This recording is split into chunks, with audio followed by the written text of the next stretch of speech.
వేద పండితులు చెప్తూ ఉంటారు.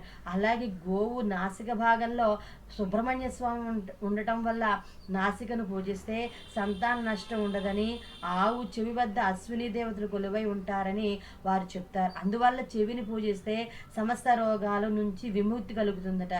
ఆవు కన్నుల దగ్గర సూర్య చంద్రుల ఉంటారని, వాటిని పూజించడం వల్ల అజ్ఞానమైన చీకటి నశించి జ్ఞాన కాంతి సకల సంపదలు కలుగుతాయని చెప్తున్నారు. ఆవు నాలికపై వరుణ దేవుడు ఉంటాడని, అక్కడ పూజిస్తే శీఘ్ర సంతతి కలుగుతుందని చెప్తున్నారు.